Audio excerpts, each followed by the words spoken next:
everybody. How are you today? Has anybody recovered? What have you been doing the last few days? Bill is here with us. We are lucky to have him. He's going to help me get through this because I'll be honest with you, I've been up since about 3 o'clock in the morning, just kind of staring at the ceiling.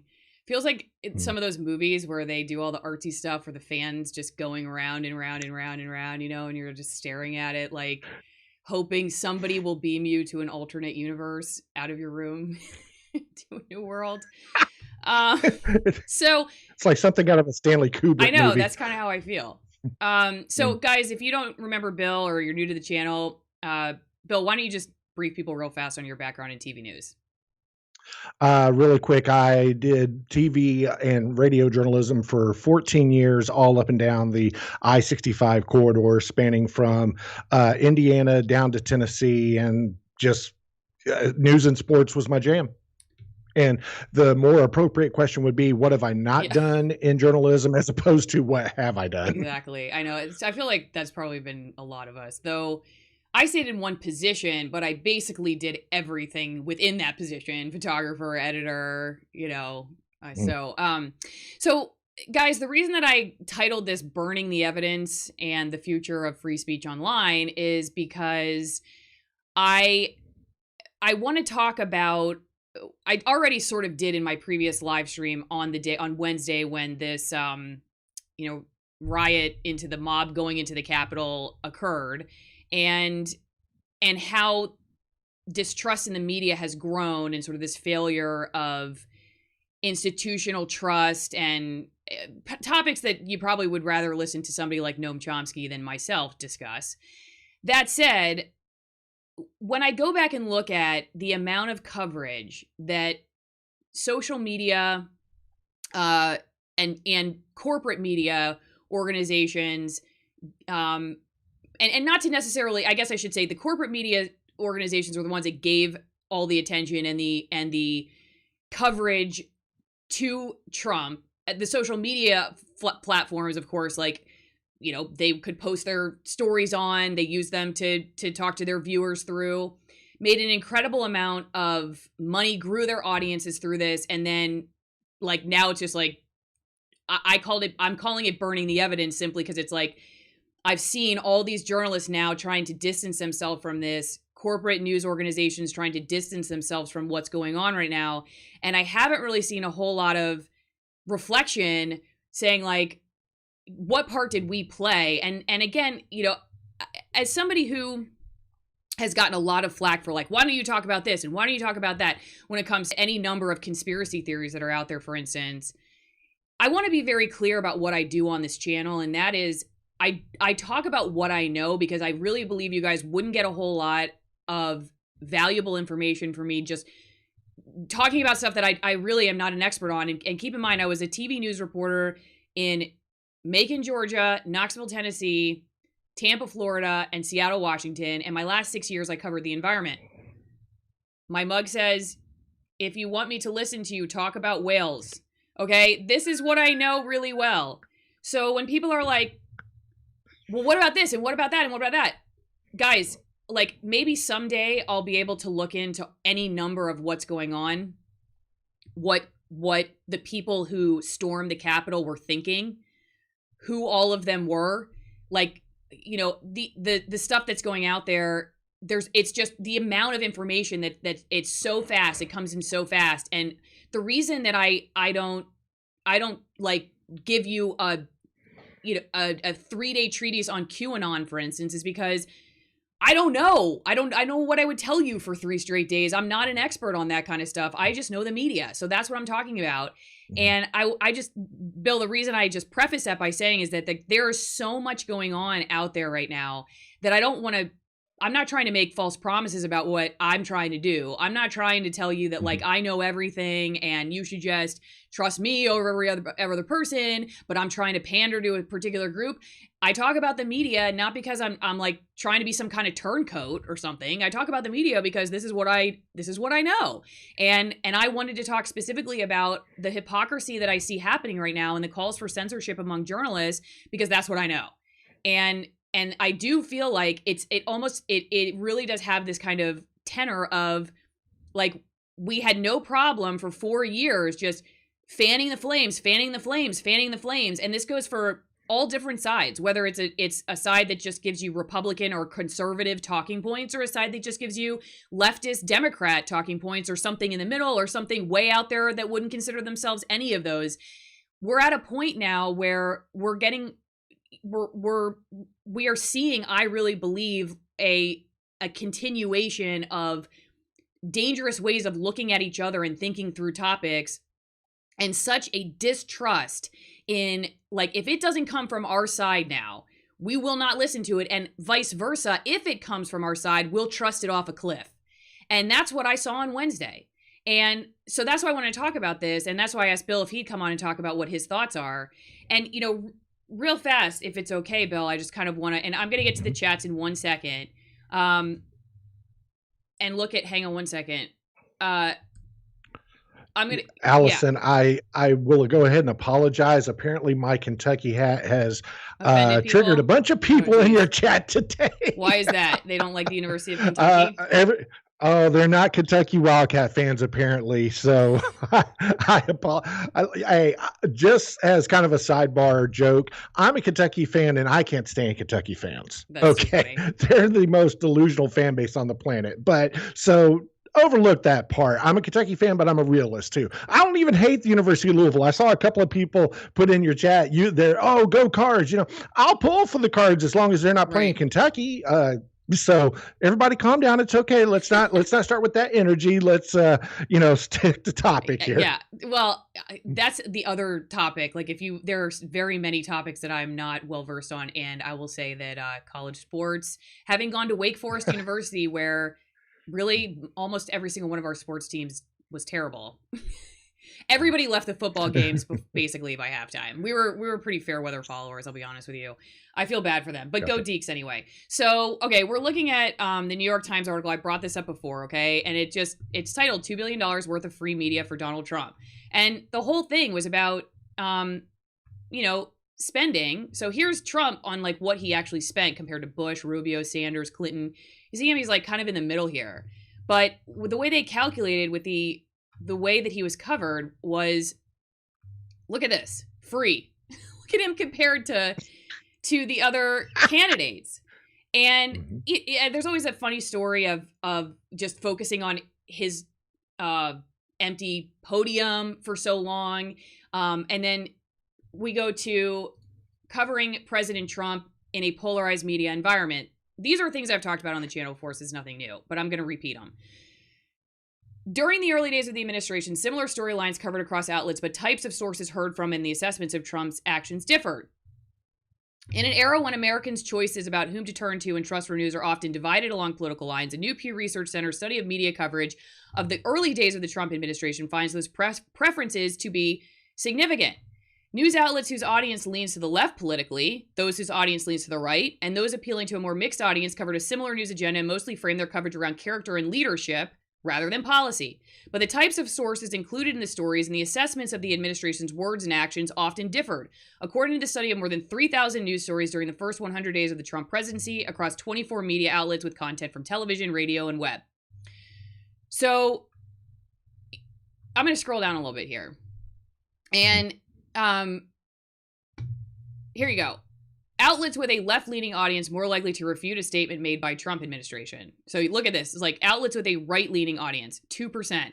Outlets with a mixed audience, 10. Outlets with a left-leaning audience, 15. So they're just showing the difference of like, okay, depending on what the audience wanted, you were getting a different perspective of the Trump administration. Now, that's probably not that different. But when you add to the amount of coverage that he got, and here's U.S. media polarization and the 2020 election, a nation divided. Deep partisan divisions exist in the news sources Americans trust, distrust, and rely on. So Democrats express more trust of most news sources asked about. Republicans express more distrust. All right, well, what do we attribute that to? Scroll down here, and it's like you have CNN. This is percent who trust each source for political election news. And it says, of course, Republicans place trust in one source, Fox News, far more than any other. No surprise there. They go through this. Democrat, lean Dem, CNN 67%, NBC News 61%, ABC News 60%, CBS News 59%, PBS 56%. And then on the right side, you see Fox News is at 65%. ABC News is 33%. CBS. So significant differences in trust versus distrust based on political party.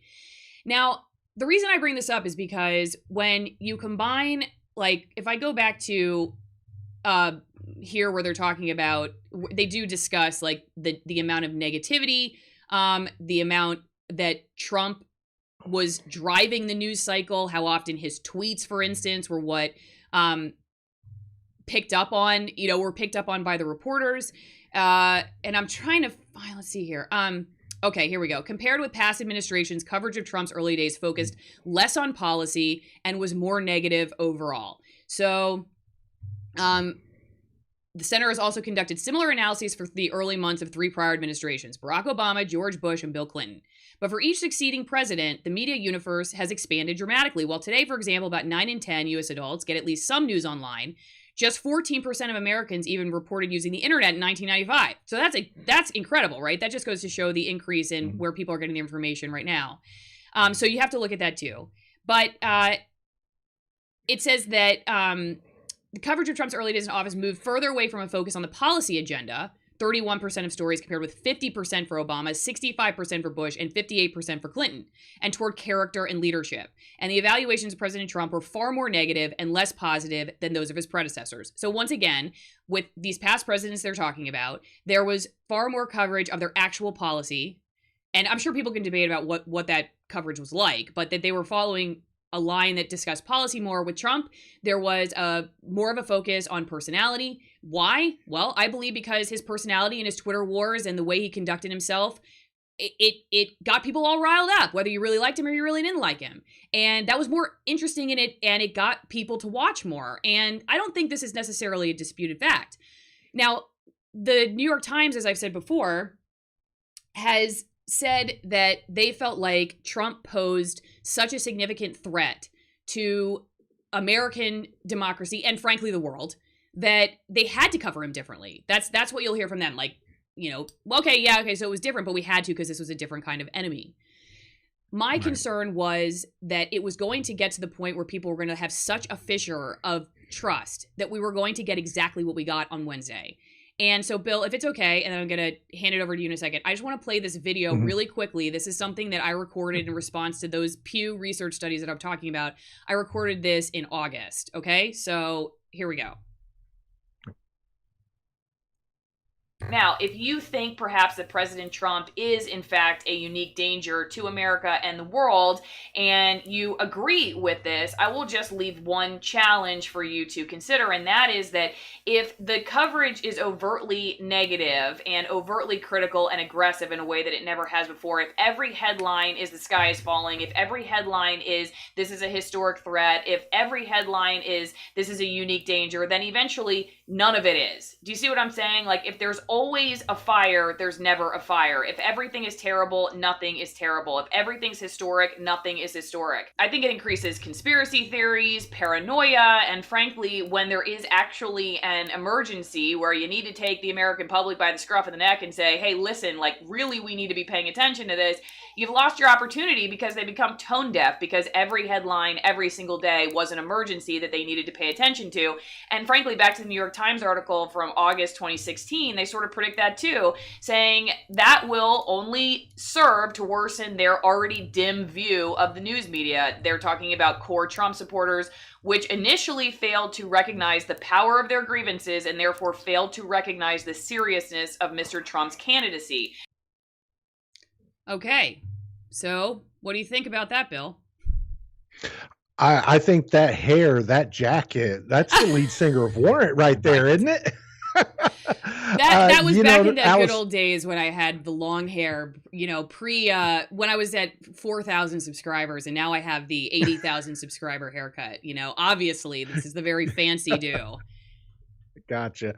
Oh, that was great. No, Allison, you nailed that one like you were a writer for the Simpsons. You predicted the future right there, and there's not a whole lot to expound on that. You just hit the nail right on the head. And something I want to go back to with that Pew Research poll that you showed earlier, the unfortunate truth is folks were turning to these media outlets looking for the news that fit what they wanted to hear. Now, I'm not sure where you stand, but me personally, ever since I've left the news media, if I wanted what I thought was just the truth in the news, I turned to the Associated Press or PBS, and or not PBS, NPR. My apologies. The Associated Press or NPR are the two places that I still believe give you the news, and then you make up your own mind. Okay, these are the facts. Whereas the rest of them seem to have went to places to, that's what I want to hear in my echo chamber. Yeah, and I will say we see the same thing on digital media, because this is actually something I wanted to address. And then real fast, I want to read a quick super chat from James, because this is actually pretty cool. James, I really appreciate this. High school journalism teacher here. Just really appreciate your honesty and efforts on the real world of news coverage. By the way, your mandatory viewing for my students. That actually really means a lot. I take that responsibility, which it is, very seriously. So thank you for saying that. And if there's ever anything I can do to, help you out with your classes, let me know. My email's in the about section of my page. So going back to kind of the online side of this thing, because I do want to put some responsibility, if not a lot of responsibility, also in the hands of the consumer, because I see how it goes in my chats. And yes, somebody noticed that slow mode's on. I did that specifically so that we could keep up with the chats, because I'm trying something different. I get a lot of complaints that I don't get to the chats on time. And so I'm trying to do something so that I can keep up with what you guys are saying. I do the best that I can. I'm, producing and interview, I have an interview basically, and then also paying attention to you all. So just bear with me. I'm still learning how to do all of this stuff. But, I noticed, like, when I was interviewing Danny Sheehan, who is the constitutional attorney, in my last live stream, and some of the things he said the audience really liked, others they really didn't like, and you'd see, like, the chat analytics, like, he just called Trump Hitler, like Hitler. I hate this guy. And then he's like, oh, Biden, and he's skeptical of this person, and then they're like, okay, I like that, and so the conservatives had their way of seeing the progressives had their way of seeing him. One of the guys that follows me that I would consider sort of more of the progressive left is like, finally, this is your best piece, right? While other people totally hated it. And I just have to say that I think it's totally great that people disagree and have different ideas and whatnot. What concerns me is that some of the other stuff that I was seeing was like, Allison just lost 30 subscribers in 3 minutes. Or this is the worst, thumbs down. I'm going to thumbs down this because the person was saying something that people didn't want to hear. Well, listen, my message is, if you just want to listen to people who think like you and talk like you, then are you really any better than sort of the mainstream media organizations that you're criticizing? Because you're exactly what they want, right? That's exactly what they want. They want that kind of audience. They're feeding that kind of audience. And so if you're going to be somebody who criticizes mainstream media as being too polarized or biased, or they're not giving you all the facts, or they're not telling you what's really going on, and they're just in an echo chamber, and you're one of those people that just wants to be in an echo chamber, and it's not necessarily about you have to agree with everybody, certainly not, but to say that person's not even worth listening to, that person's not in my tribe, that person, oh, I hate this interview and what this person is saying just because they're saying something different. I refuse to learn anything or even consider what they're saying because it's something I didn't want to hear. Then that's your responsibility. Like that, you are in my opinion, no better than the organizations that you're critiquing. And so I just maybe some tough love on that one too. It's like, I really feel like we have a part to play too, because we're not being forced to the slaughter on this one. You know what I mean? Like, we are making choices with what we consume every day. And I do think it's really important to take that seriously. So I'll give you the next word, Bill. Well, I'm checking out some of the chats, and maybe I need to not really amend or backtrack, but let me give a little clarification. Do I think that the AP and NPR are absolutely perfect and without biases and are 100% accurate all the time. No, the news is ran by people. People make mistakes. Now, am I going to sit there and say, oh, they're part of like one of these, oh, they're part of the deep state, or, no, come on. I mean, I just, maybe that's the old school in me. And I think that there's still some journalists who are trying. This is just not exactly where I wanted to go with that. So I do apologize if it came across that way as, you have to only follow NPR or the AP. No, I'm not saying that at all. I'm just saying, in my opinion, and being in the business for 14 years, they seem to be the ones who are, as much down the middle as you can be, especially in this day and age. This distrust for the media, Allison, has become so what's the word I'm looking for? It's almost absolute at this point. It's almost to a point of like serious paranoia. I really do. Mm-hmm. That's why I feel like, people are like, Trump is pushing conspiracy theories and whatnot without asking, why are people listening? Like that was always my question was like, I'm not going to defend Trump. Okay. Like some of the stuff he said in his speech, I feel like was terrible for inciting what ended up happening. And again, I also would like to go back to when I was talking to Danny Sheehan about, just trying to, because I try to ask myself tough questions apart from like my own biases and stuff. Like, so one of the questions I posed was, what really is the difference between what happened on Wednesday versus some of the other occupations of buildings that I've covered as a reporter? And I will say, having thought about it now for the last few days and listened to some other takes on it, there was one guy who said, people who just storm into a building and take selfies that's what teenagers do. And people who like, I have covered both of these, okay? I've covered people who have just marched around Seattle with no end in mind, have been burning things down and breaking crap all over the place, and then somebody gets shot. I've been to one of the, that kind of whatever you want to call it. Demonstration, protest, riot, whatever. And then I've been to protests where people were like extremely organized. They went into a bank, for instance, to protest the pipeline in the Dakota area. That was a big story I was covering on a regular basis, and they knew to a T even who was like willing to get arrested and who was going to leave. They'd already discussed all of this stuff. No one ended up getting hurt. I've been to, I actually remember watching, people may be like, this is nuts, but this is Seattle.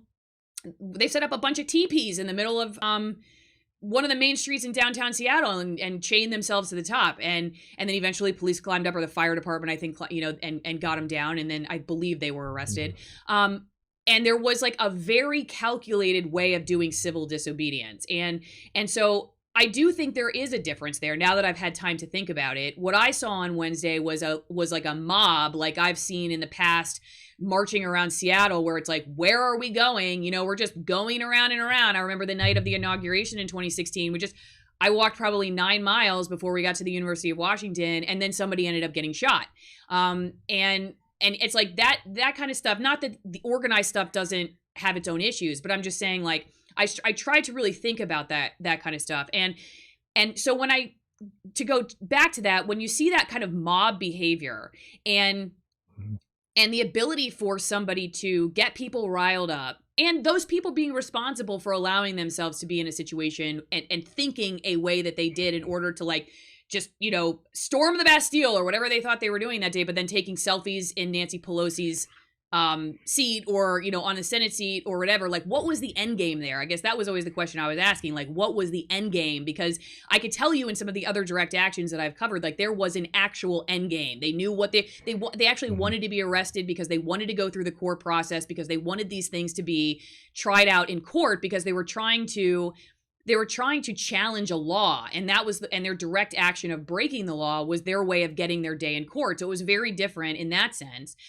But to go back to that kind of mob behavior, that's exactly what I'm talking about. You think you're going to reason with people that have gotten to the point where they're just like, I'm burning it down. You know what I mean? Like, I'm done because I don't trust anybody or anyone unless they're on my team. And that's exactly the danger that I saw coming with our industry and where we were starting to take people, was that this tribalism. And again, not to just blame the purveyors of the news, because you are responsible for what you consume. I have somehow, as a thinking person in America in 2021, have been able to find all kinds of different opinions on social media, and so I'm happy for that. I choose not to just lock myself into one echo chamber, so it's a choice. That said, we did play a role in where we got to, and it bothers me to see journalists who had no problem just obsessing over this guy, getting book deals over this guy, now saying, you know what, I don't want anything to do with this guy. This guy's a crazy lunatic, you know? And it's like, but did you play a part in creating this phenomenon? Like, at all? Even just a little bit, that we could look back and say, he's going to be gone, but we're still here. So what can we do while we're still here to fix what we've done to this country? And that was the question I wanted. And real fast, I wanted to just mention Barron's super chat here. National Association of Realtors just revised their policy on hate speech. Hate speech on and off the job is restricted and will not be tolerated. They are huge. And I mean, I guess that brings up a question too when it comes to like what we're going to start seeing moving forward. And I got a lot to talk about too about like this event itself, and now what we're seeing with the calls for like shutting down more accounts and whatnot. We all know that Trump was suspended indefinitely, but of course, you know, violence, hate speech, dangerous actions, these actually, you may think that's like a black and white definition, you know, like what is hate speech, but actually the platforms have subjective ways of determining them, not just the platform itself, but even the manual reviewers who go out and one manual reviewer may say, that's not really hate speech. And another person may say, nah, it's hate speech. Or they may say, that's dangerous behavior. Or the other person will say, that's not. And I've seen it on my own videos. I've seen in my videos how, like, depending on who ends up manually reviewing my videos, they come up with a different idea of what I'm saying. And is it dangerous or not dangerous? So go ahead, Bill. Sorry, I know I kind of went on a little bit of a rant there. No, it's your channel. You're allowed to do that. So it's going back a little bit to what you said earlier. You are responsible for what you consume, but here's the thing: journalists have done it to themselves, and I'm going to share two really quick instances.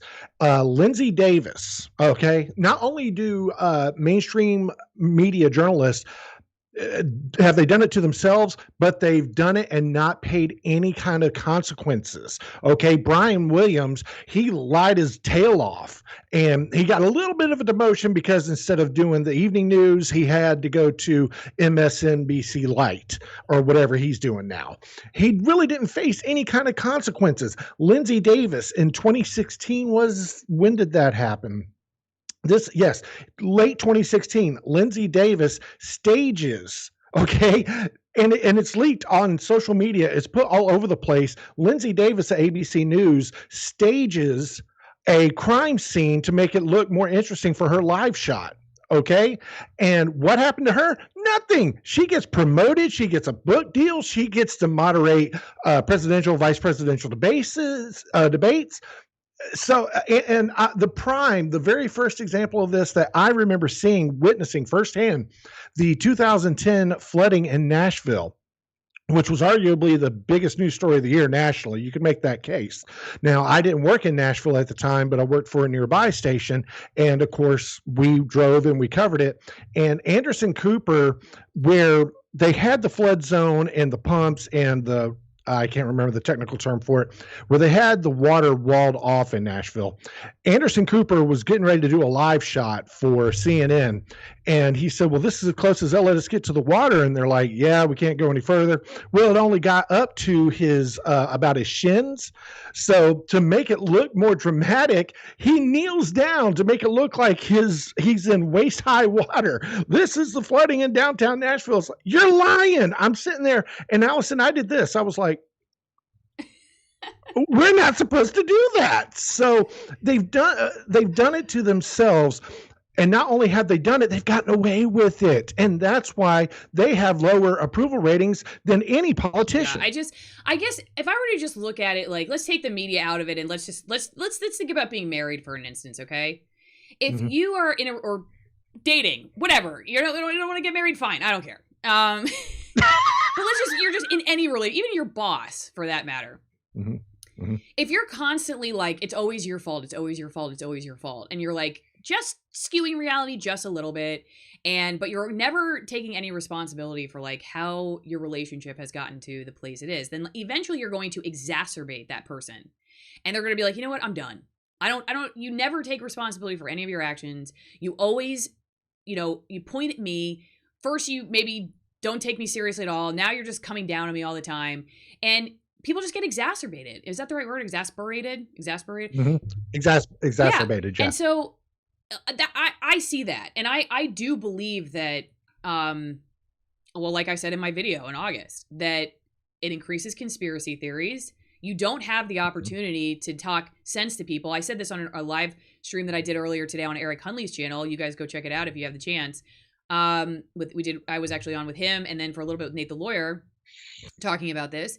And what we're saying is, like, if you get to the point where you're inundated with this kind of messaging day in and day out, and at some point you really need to get people's attention.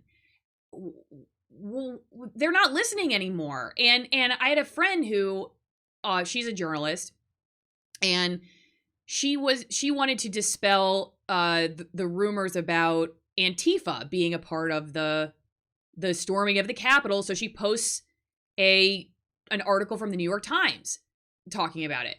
Well, of course, nobody who already believed that is going to listen to the New York Times. So it was a totally pointless post. Of course, you see all the comments and, everybody's arguing, which, why do we do that anymore? Like, I truly don't understand why people like just spend hours enraged in comment sections on like Facebook, for instance. I don't get it, but hey, if you want to do that, go for it. But with this post, I just saw, like, in the same way, if you wanted to try to get a hold of a liberal or a left-leaning person who aren't always necessarily liberal-minded, I would say that you probably shouldn't post something for Fox, right? Or OAN or Newsmax or whatever. Not trying to compare necessarily those on the same spectrum, but just saying, like, the right has equal amounts of distrust of the New York Times. I just showed you that in the Pew Research. They have just as much distrust of the New York Times as a left-leaning person has of Fox News Channel. They're almost exact. And so you think you're going to change someone's mind now by saying, look what the New York Times is saying. No, not unless they already like the New York Times. That's where we're at now. If you're not in our tribe, we're not listening to you. And if you are in our tribe, we will listen to you off the face of the earth to our own detriment. And that to me is like, I just wish we weren't here. I don't know how we get it back. Other than I've suggested that we try to start critiquing our own side more often, because I think we need people who are willing to, like, hey, I'm already in your tribe and I want to show you what's happening within our own group that's causing some serious problems. I think people will listen to that more than somebody from the outside. So that's, again, why I do this. I'm not like enjoying going out here. I almost feel like in some ways, I feel like on YouTube, if half of my old peers followed me here, they would just be like, what is she doing? Like, not super happy that I'm talking about how little time we have to understand what's going on, or calling us out for bias or whatever else. But I felt like eventually I got to the point where I was like, I cannot continue watching this, because I feel like we're going to get to a point where we basically are, where people are like, I'm just done. I refuse to listen to anybody who's who's outside my division. And real fast, we have Peter saying we have zero confidence in established media and they earn that. Sorry. Nope. And then James says again, my students are so used to seeing reporters inject opinions, they don't realize the difference between being objective or subjective. And that's on us to educate those kids, and God bless them. James, I'm happy you have a job, and it seems like you're bringing your kids and your students in the right way and trying to be objective. But man, if a kid come to me nowadays and said, hey, I want to be a journalist, how do I get into it? You don't. Okay, run. That's just my opinion. I have a but lot God of bless friends you, who have James. gotten out who have said the same thing. And I don't tell people like what you should or shouldn't do when it comes to what you feel like, you're where you're meant to go, what your path is, where God's calling you to be. But you should know that in the same way, I will say I had a smart psychologist back when I thought I wanted to be a therapist say to me, I said, I just want to go I think my word was, I want to help people.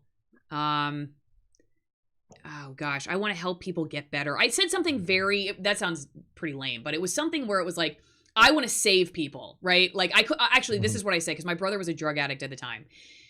I said, I can't save my brother, so I want to help other people save theirs. And he was like, that's a terrible reason to be a therapist, because you are essentially transferring your problems onto somebody else, right?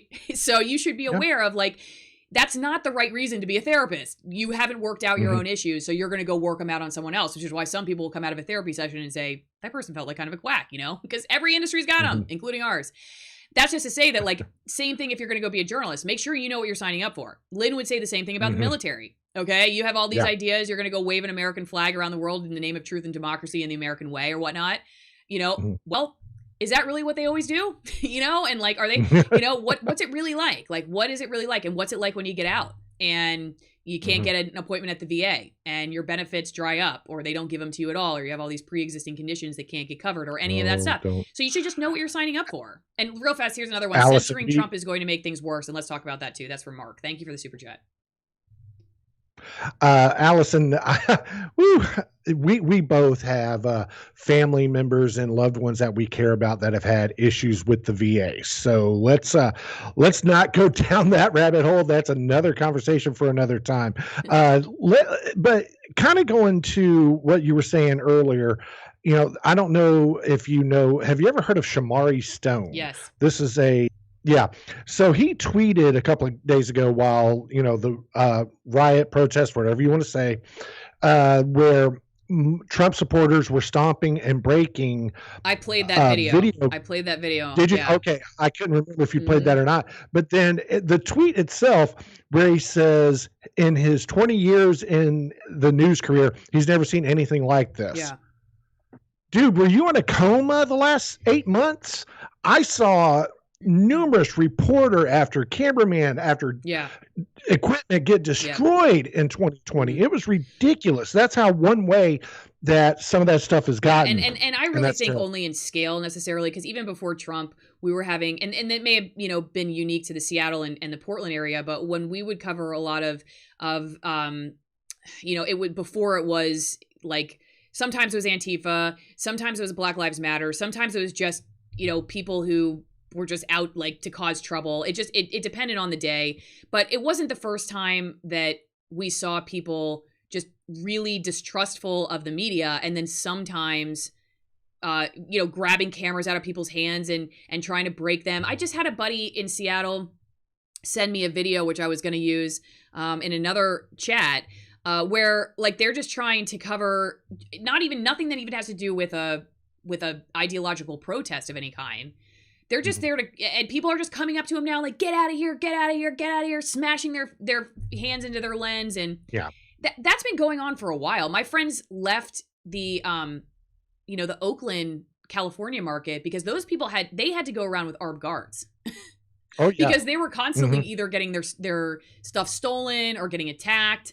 Enough so that it was such a concern that, like, I have a friend who literally left that market because they're just getting sick and tired of, like, another thing, great example. What do you remember the day and time when people switched from having logos on the outside of their vehicle to now driving around in like plain white cars? Because when unmarked vehicles. Yeah, unmarked cars. That happened when I moved to the Seattle area as well. I got a white Forester.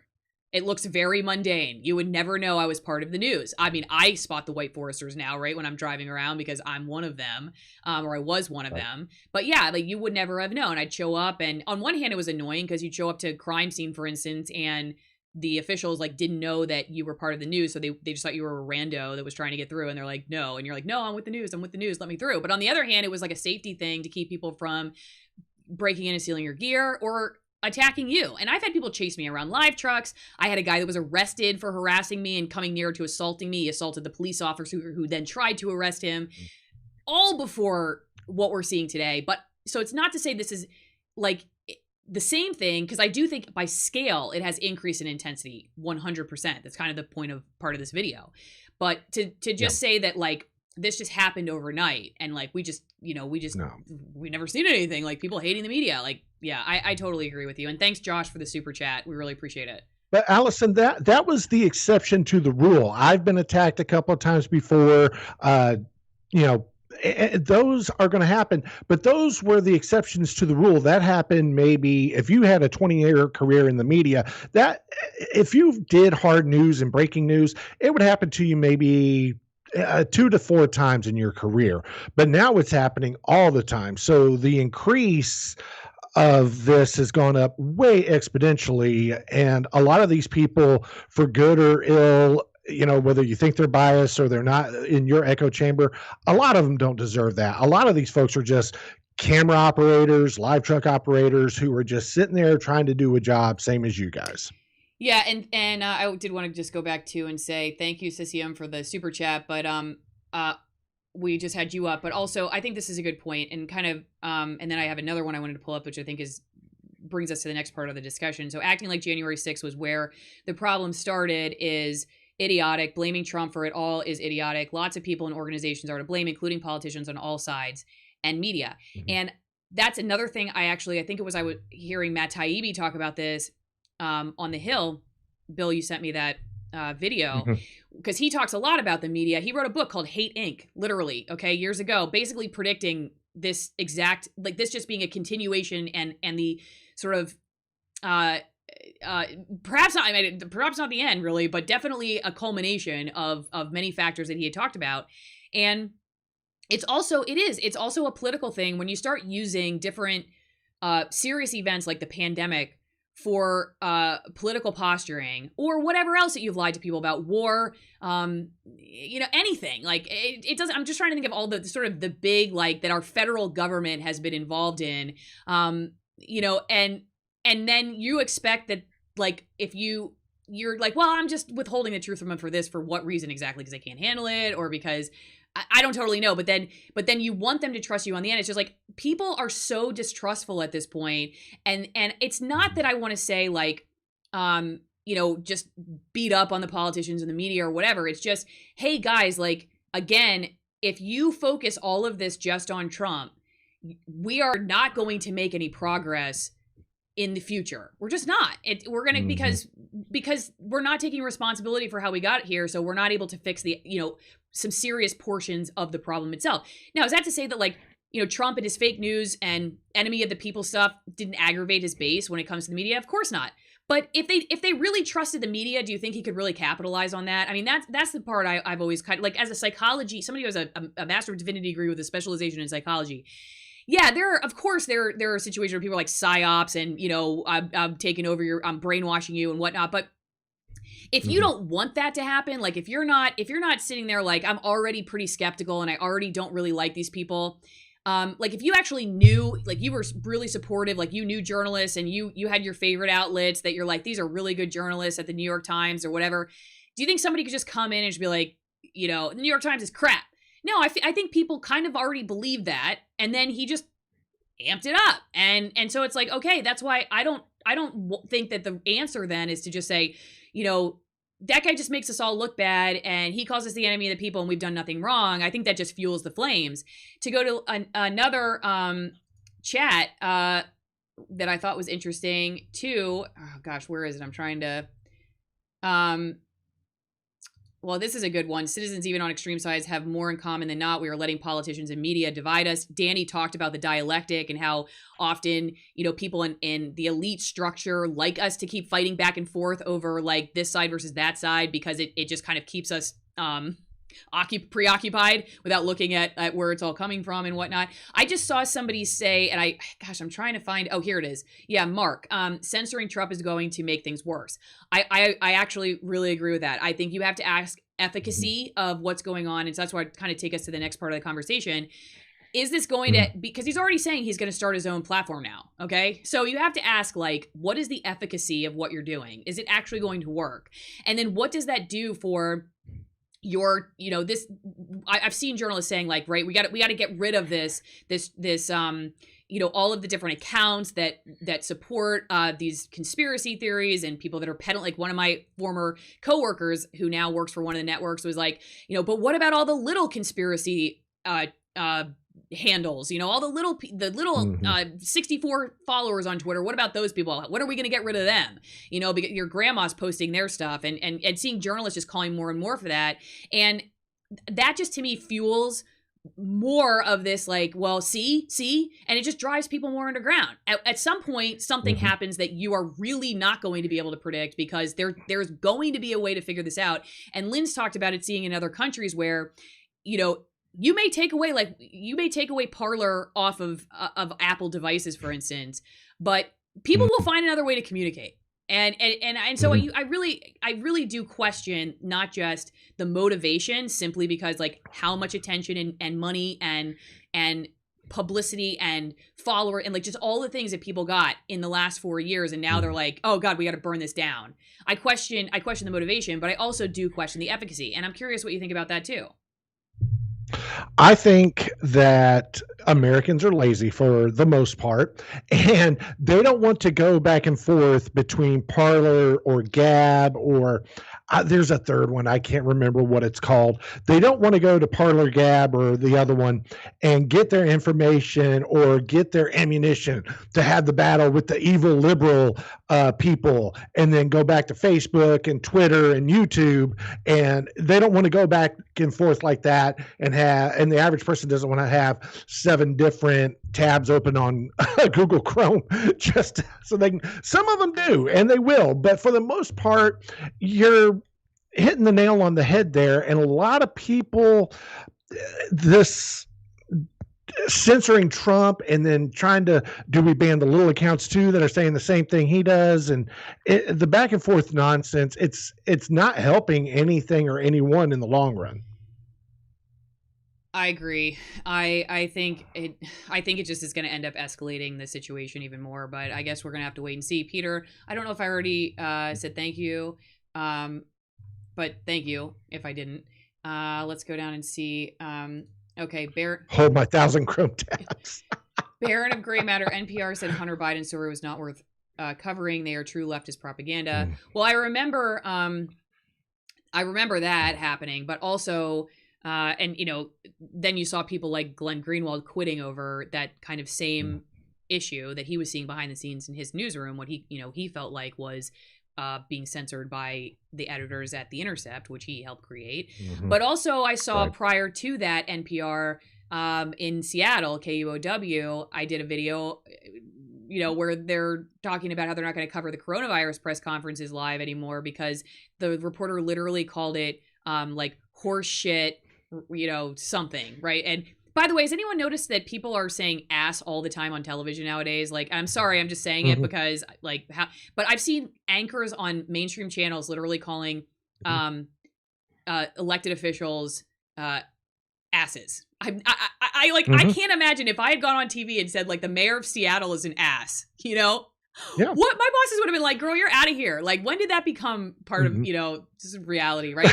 This is so weird. But I will say, like, for the right, there's just as much withholding of information or not wanting to cover stories. Like Fox News Channel is not necessarily going to cover everything negative that they could have about Trump because that doesn't fit their base. That said, it's kind of a false equivalency to say that there's this equal 50-50 of conservative versus liberal or pro-Trump versus anti-Trump in mainstream media, because the vast majority, if we're just going to be honest with each other, has been anti-Trump.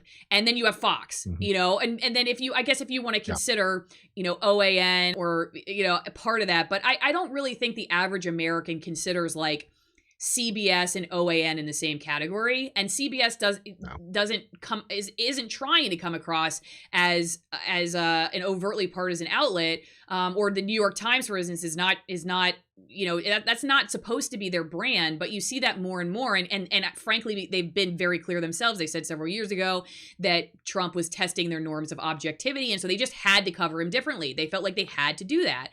So it's don't be mistaken that, like, regardless of what you're watching, when it comes to even like YouTube or corporate media, like you're not, you got to be a responsible consumer. And if you're watching a right leaning outlet, like they're going to tell you the facts the way they see them. And that's so different. Like I said, I think the big difference is the vast majority of, you know, the sort of quote objective mainstream national cable and network channels have been what we saw, like you see in that Pew Research, they have started to become more and more polarized among political lines because of their coverage. And I think it's very clear in the response the audience has been having that, you know, it's not like you have 6 on one side and 6 on the other, or vice, you know what I mean?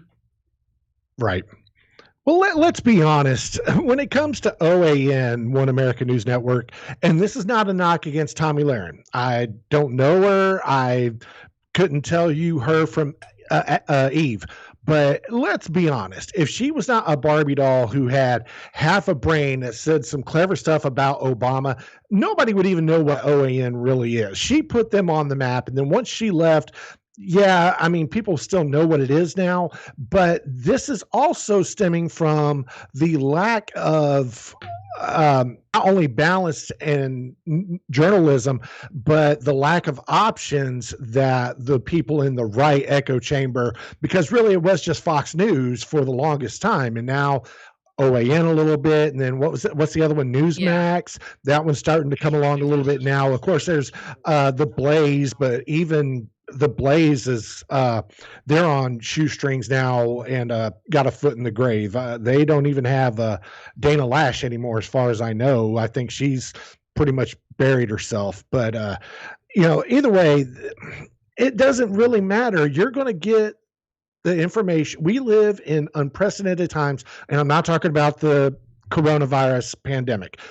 Never more in human history have we had more options to consume information and more choices to how we consume that information. You're going to go get news, sports, and information from where it registers in your head.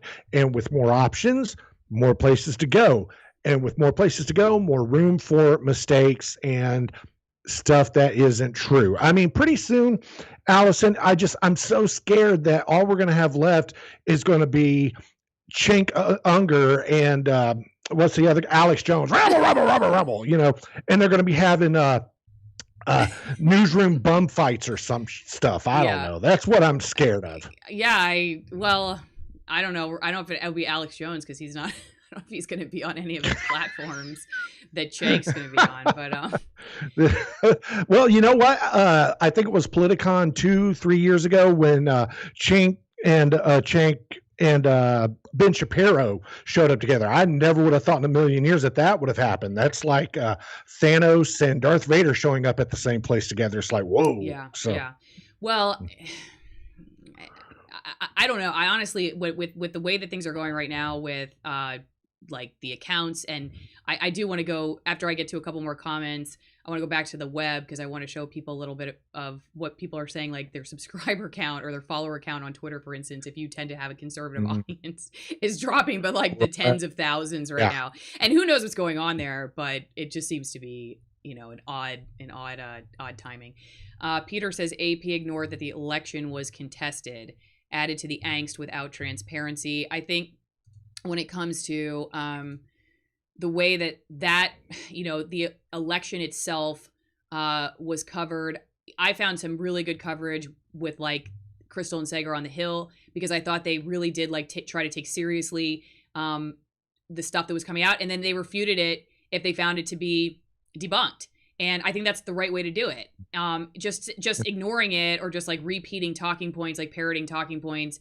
And I can't, I'll be honest with you, I'm not like up to speed on all of the different outlets coverage, but I did see just a lot of just kind of, you know, we're just not even going to discuss it. And I do think like, it's like denial's not a river in Egypt, my parents used to say. So just like, let's discuss it. Just, again, it's an example of, just because you don't talk about it doesn't mean it necessarily goes away. In fact, it can amplify people's distrust and paranoia. And so like, I liked listening to their coverage of it, along with some people on YouTube, simply because they were actually willing to go out on a limb, have people tell them they were conspiracy theorists just for simply looking at what the judge's decisions were, and then tell you what the judges were deciding. Like, how hard is that to just look at the evidence, tell people what's there? If the judges say, you know what, we're not going to continue looking into this because we just don't think you have a case, and just tell people that, and read to people what was said, instead of just like, we feel like it's a danger to you to even talk about it. I agree. I think it does the exact opposite.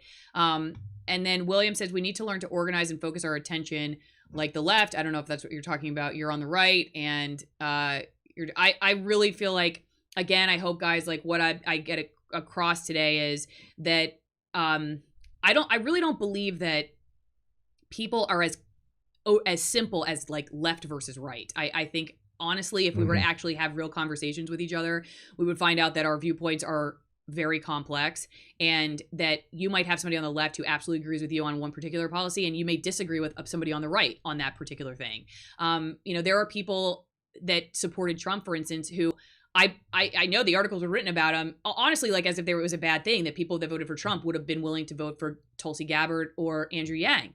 Andrew Yang wanted a UBI. Tulsi Gabbard wanted an end to foreign, these regime change wars. So you can't say that just like you follow Trump, so you must be a warmonger. You must not want to talk about healthcare or UBI or whatever. People have a variety of different opinions. And again, it's just like a reflection, I think, of, what I would actually just like love to leave with people is, let's start getting to know the people actually within our circle, like geographically, like our neighbors, our family members again, who maybe we've stopped talking to because they said something we didn't like on Facebook. I was watching a guy the other night talking about like, we can reform where we're at. We can rebuild the fabric that has been torn, but it's not going to be looking up way far away from ourselves necessarily. There's work to be done there, but there's so much work to be done right here. And Pew also did another study about how nobody knows their neighbor anymore. That's kind of like a new thing. A friend of mine started a podcast just based on that premise, because he was like, this is crazy that the average person, like a very high percent of Americans, have never met the person who lives next to them. And then we're fighting with people that we don't even know on the internet. We're spending all this time fighting with each other, oversimplifying political parties, oversimplifying our understanding of the world around us. Simply, I think because that's what our conversations are doing to us, because we're losing those actual, like, real physical relationships, which is another reason why we decided to kind of move to the middle of nowhere and start over. What do you think about that, Bill? I don't think that's a bad idea, moving out into the middle of nowhere and getting off the grid-ish. So, no, a lot of what you're saying makes sense. How do we hit reset on this, I guess, is the question, Allison. And I don't know if there is a reset button to hit here, because we went down this rabbit hole, and I want to know, what can we do to meet in the middle? Because I try, as whether it's old school journalist in me or whether it's just being a reasonable human being, try to stay in the middle. And I think part of the problem is nobody wants to learn the art of the compromise anymore. There are some things that you just have to compromise because you can't have it all your way all the time. And that's another problem, is that we've indoctrinated a lot of people in society today that if you can't have your way, well, then go to your safe space. Folks, I got news for you. Safe spaces go away once you get out of college. Okay, there's no more of that when you get into the real world and you need to get a paycheck. So this lack of not being able to find a middle ground to come together and reach across, for lack of a better term, reach across the aisle and say, hey, I empathize with what you're feeling, or I do really hear what you're saying, but here's my saying, where can we come to a mutual compromise? Nobody wants to do that let me rephrase. Most people don't want to do that anymore, and that is what is hurting a lot of us. It's interesting seeing some people talking about, like, centrism in the middle, and that's where it's at and stuff. And I think sometimes that term is maybe misunderstood or misused, because I don't believe centrism necessarily has to mean that you are you just kind of like milquetoast on everything. I think it can mean that sometimes you have some ideas that fit like on this side, and sometimes you have ideas that fit on this side, and And so you're able to be a person who, is not necessarily like, just everything is just down the party line. And it doesn't mean you don't really believe something to be helpful as far as policy is concerned, or true as far as facts are concerned.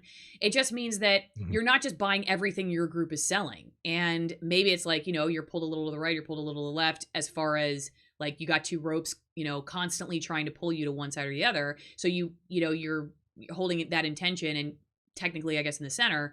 But I think sometimes, that gets it can get a bad rap, as if it's like, well, you won't take a stand on anything. I don't define it that way. I think it's cool if you're a journalist to be able to see all of the different sides and not necessarily be like so emotionally attached that, you're going. But to me, that's part of the job, Allison. To me, is to cut through all the BS of left and right and what is the truth. Yeah. And just try to help, I guess, people, get some context, I guess, on what's going on. And that's another thing I think we've been really bad at for our responsibility or not, like as far as just the corporations themselves and the speed at which the news cycle runs and the resources that we're given. But context is not our strong point, because we don't get a lot of time to tell people what's going on. So it's like, we don't have time to tell you that this happened, last year, the year before, the year before, the year before. We're just going to, breaking news, this is happening. And you're going to think this is maybe the first time this ever happened, when maybe it has also happened like a million times if you don't go online and start Googling, well, did this ever happen before? What was the last time that happened? And then you're not going to know. Because, and again, it doesn't mean that every reporter, for instance, or photojournalist or web producer or whatever is necessarily nefarious in their intent there. It's just the way that it's set up at this point makes it very difficult. And Tommy says, gaslighting rhetoric on politicians and media has used over the last 4 years is what produced the January 6th situation. I blame both parties. Appreciate that point of view. Here's Baron of Gray Matter. Since when do overpaid news readers' opinions equal the news? As soon as they made themselves the news, it was over. Did anyone see Anchorman? one of my favorite movies. Oh gosh. I'm going to do a video just about like what is real in Anchorman, because actually I know it was a modern movie based in like the 60s or something, but they got a lot right. Yeah, late 60s, early 70s. It's and every newsroom has a Ron Burgundy. Don't let them fool you. I mean, I said on one of my other live streams that my older colleagues that had been at a couple of my previous stations for like say 30 or 40 years remember like drinking and smoking, and some of them said people even did cocaine, like snorted cocaine in the newsroom. That was like totally normal. It's crazy. I feel that smartphones, instant gratification, and social media has destroyed the social fabric of America, plus the education system isn't helping teach American students how to have different opinions. What do you think about that, Bill? Okay. So if we could leave that up for a second, I feel smartphones, instant gratification, social media has destroyed I don't know if it has destroyed the social fabric of America. I think we were headed down that path long before an iPhone was invented. Now, the education system, I will 100% agree with that. I have seen it time and time again, and I hate to sound like, Ben Shapiro or somebody that leans to the right, but this indoctrination into liberal left-wing points of view on everything really, really starts when you enroll as a freshman in college. It is incessant. It is constant. I see it all the time. Not going to say any names, but a particular university that I used to do mentorships with and took in a lot of interns at a station that I worked for. These kids were always coming in with one of two products. One, they were coming in with a prompter reader, and Allison, you know who those are.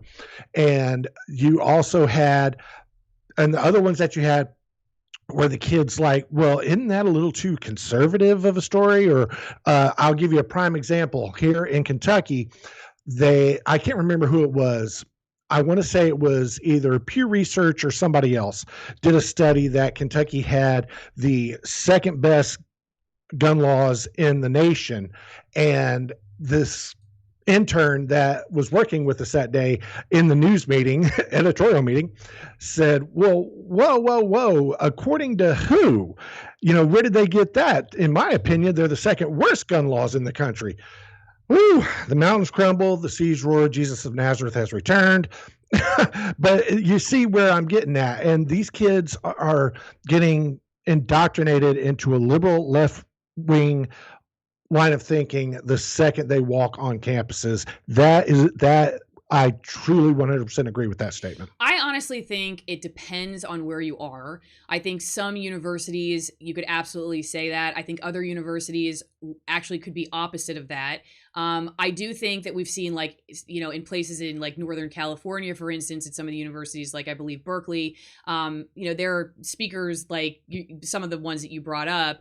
They just create such a mob scene that they're just canceled because it's like, we don't want to deal with the security threats of it. I remember when Milo Yiannopoulos spoke at the University of Washington on the same night as the inauguration, that you had, that was when the person got shot. Because these two groups collided, the people who wanted to see Milo. But there was this huge protest about Milo outside.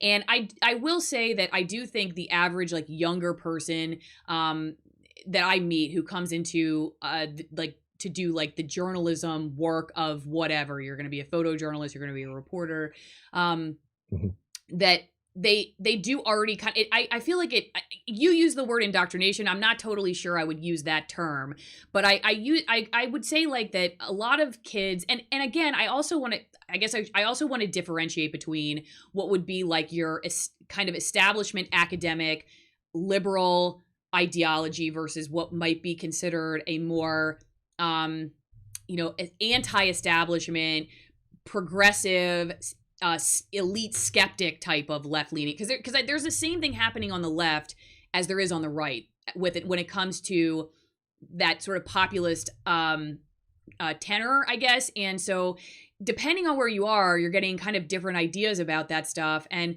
I do think, like, I have friends, for instance, who like out in California who are organizers for a lot of like what would be considered very progressive policies, and they actually would disagree with a lot of the kind of divisive mainline establishment, left-leaning, woke culture. They like, because they're more focused on class, like working class issues that really they want to fix, for instance, within, and so then they go to academic institutions, so they would have a very different way of looking at it, and then I think people are scared, and I think the same thing happens with journalists when it comes to challenging some of these ideas that like can be considered, one type of you're sexist, you're racist, whatever. If you challenge ideas, we see what happens with kind of the mob on social media platforms.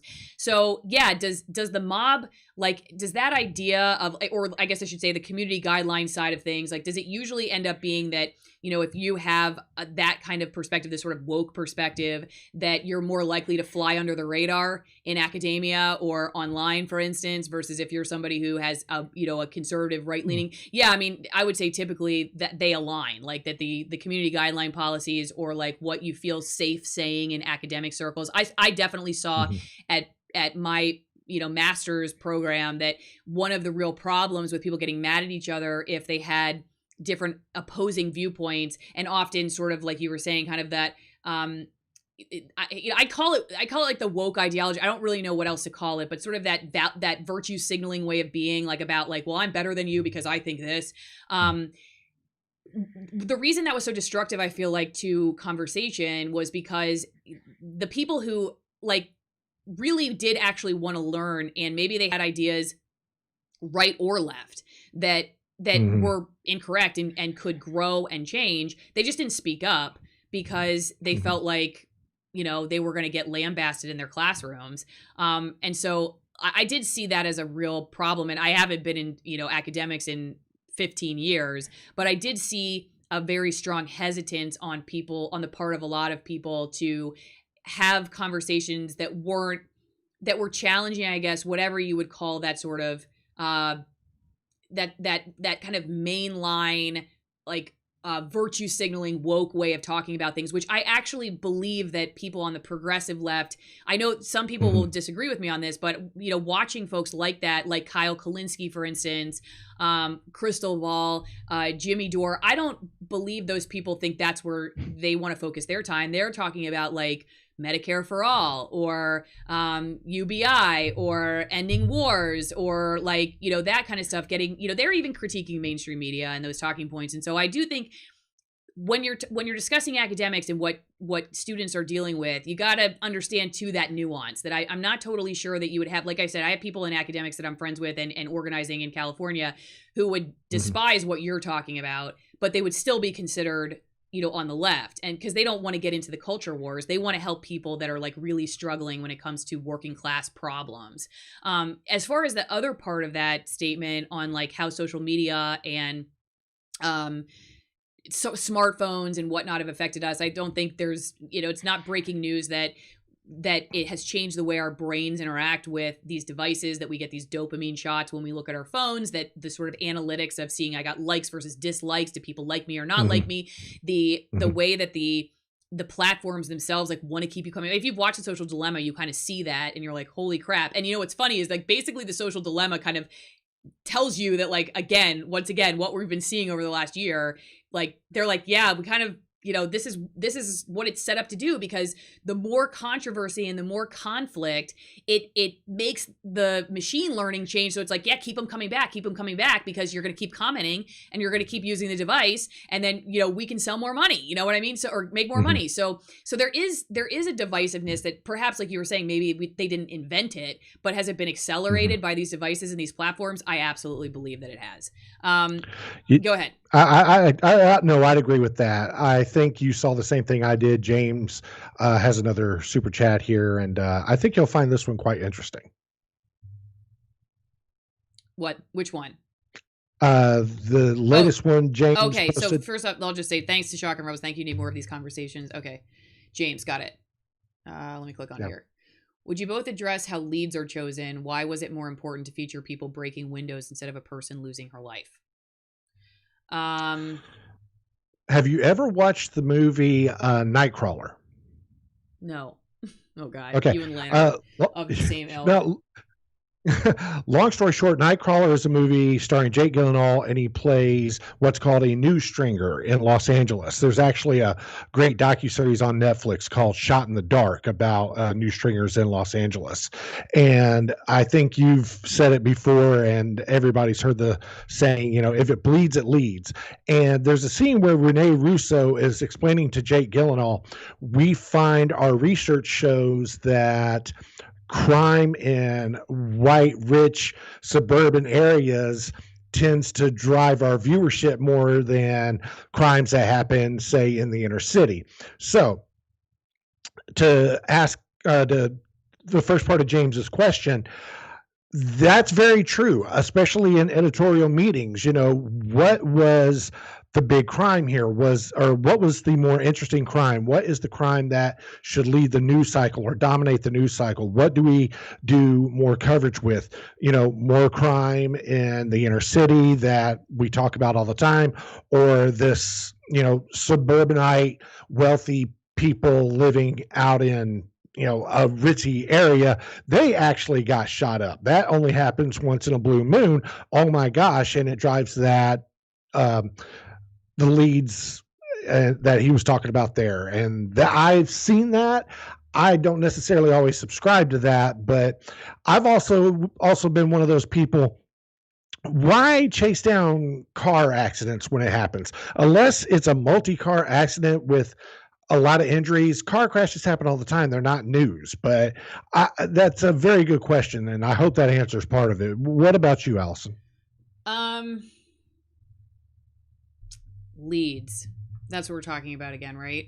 I was looking through some of the chats again.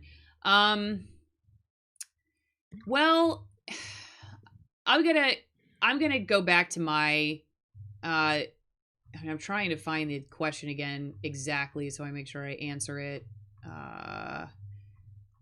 Hang on a second for me, guys. Okay, yeah. We both address how leads are chosen. Why is it more important? Oh, yeah. Okay, so the way that I look at a lead, you mean as a lead story? Is that what we're assuming that means? Yeah. Okay. What leads do you follow for like, Yeah. what leads do you follow to pick news stories? I Right. think that's what James is asking. Okay. Well, I think there's a lot of different reasons that a station chooses to go with something like at the top of their show, for instance, or to focus on something. Sometimes it's the video itself. Because the video is really engaging, and so they think people are going to watch it off the top of the show. They want to hold you through the A block so they can get you through that first commercial break. They want to start off strong, right? Because they don't want they're usually leading in from another show. So say we're like going to come off of the Ellen show. That used to be like, that's how those syndicated programs work. So you want to buy shows, right? You're a TV station and you buy The View, or you're buying Ellen. That's what that was. I always got led into by Ellen always led into. I would always like be kind to each other. Like I remember her always saying that, and they would cheer, and they're like, okay, go. I just and I remember like just every day constantly Ellen in my ear before I went live. But so you want to hold the audience that's coming from that show. So then you're going to ask yourself, well, what kind of person is watching that show? So somebody who's watching Ellen may be different from somebody who's watching another show. So that's your demo. That was what we would call it. So then what would that demo be interested in hearing? What do we think? Now, a lot of times we're assuming we know what they want to see. Okay. And we may not get it right. And I think, news stations across the country, because there's a problem with reporters and editors and the poor photojournalists, I think, I remember wanting photojournalists to come into our editorial meeting, which they finally did by, the last few years that I was in the business. But before it used to be like, you want them to do your job for you? Why would they be in the meeting? You're like, what do you mean? Why would they be in the meeting? They're like half the team if you're working with a photojournalist. So it's always like, who gets to make the decisions? Like, who has the job that should be prioritized as a decision maker in the newsroom? And then what are your own ideas about what is important for the world to see? Because you're constantly making those kinds of decisions. So like, there's either this is going to get us a lot of views and we're going to keep people from the Ellen show, or this is what we really think is very important. So it's going to be like, it's going to be an issue they feel is very important, or it's going to be a really, that soundbite was really compelling, so we want people to hear that, or the video is really good. And it just has to, really at the end of the day, it has to do with engagement. Now, I will say when it comes to choosing, as far as like, if you're talking about crime, okay, just straight up, like whether it's, a police officer who illegally shot somebody, or it's a person who broke a window, or like in the case of the woman who stormed the Capitol, which like I still don't totally know have they confirmed that it was. I think it was an officer at the Capitol, in the Capitol Police, that's confirmed. Could it be because people think, hey, sorry, you stormed the Capitol, like, could it be because reporters or editors say like you did, you do stupid things, you win stupid prizes? Is that possible that's part of the reason they don't want to give it as much coverage? Because it's like, you stormed a federal building. What did you expect? Is that what they're thinking? It's possible. I don't know. I do think there's a little bit of that goes into the decision making. Funny how for one day nobody was screaming defund the police, but Allison is 100% correct. I think a lot of it is geographical too, and I'll go with a perfect example. There's been a lot of comments about the Kentucky hat today. I was working at a station in Lexington, Kentucky, and there was a shooting at a bank robbery. And on any normal day in Lexington, that is your lead. That is the one thing that is going to grab people. They're going to keep them from turning the channel when Ellen goes off the air, unless the point guard at the Kentucky basketball team sprains his ankle and may not play this weekend. That becomes your lead, because basketball is king in Kentucky, not just at University of Kentucky, but University of Louisville, Western Kentucky University. Yeah, I'm not kidding, Allison. I was so shocked that the starting point guard, this was John Wall for anybody who's a basketball fan, sprained his ankle, may or may not play in the game. That's your lead over a bank robbery that led to a shooting. Only in Kentucky would that happen. Maybe Alabama if it was the starting quarterback. But a lot of it, I believe, is geographical. And going to what you said, it is very much the demo. And the demo in Lexington is Kentucky fans. Literally, I will just be quite honest with you. Unless it's international soccer teams, I'm not going to be helpful when it comes to sports conversations. But I do think some that's people okay. think your hat says I think some UK people as will if you're get from the that. United Kingdom. I think some. No, I saw that somebody asked, "What's the UK for?" University of Kentucky. Yeah. By the way, they tip off in a few minutes, Allison. So Awesome. Time for you to go. Let's Okay, go. let's hurry up. Okay, people won't compromise because they believe the other side is immoral. It's easy to ignore the other side when you believe they're evil. Yeah, totally. And it's unfortunate. I did have one up before that I didn't get to it for, but brain fried. I believe you said that something about blaming it always all the problems on the left. When you don't necessarily, people can be liberal, or on liberals, for instance, when liberals don't always agree with, or always even agree with what, they consider the sort of more extreme side. Honestly, I even think that there's complexity and nuance even within that. A lot of people call it the progressive left or the more centrist left. I think even within the progressive and centrist left, there's also division. There would be like maybe people on the progressive left who would talk more about identitarian politics, and then people on the progressive left who don't want to talk about that at all and just want to talk about, UBI and healthcare, and then there are people on the left that just they want more centrist policies. And they also don't want to be, they just want to be left alone. But they're not, they wouldn't be consider themselves a conservative in that sense, but they also consider themselves, they want more centrist policy, but they would consider themselves liberal because they want, they're not trying to conserve, I guess, necessarily like historical traditional structures or institutions in society, or they do. I mean, there's so much variety. And Danny Sheehan, who I guess we don't trust anybody because we keep just voting in, like, I don't know, candidates who perhaps are not necessarily like addressing some of the policy complaints, I guess, that people have. And we've gotten to a point where we're just, and maybe it's always been this way. I'm not totally sure. Maybe it's always been that we just go for personality, and then we're like, that guy, we just, that presidential referendums are on a personality and an ethos versus actual policy. And we should be talking more about policy. And if we did, maybe we'd hate each other less. I don't totally know. Okay, let me just get through a couple more because I know Bill has to go. Well, I wanted to ask you, Allison, I know we talked a lot about, and you've been talking a lot lately about 230.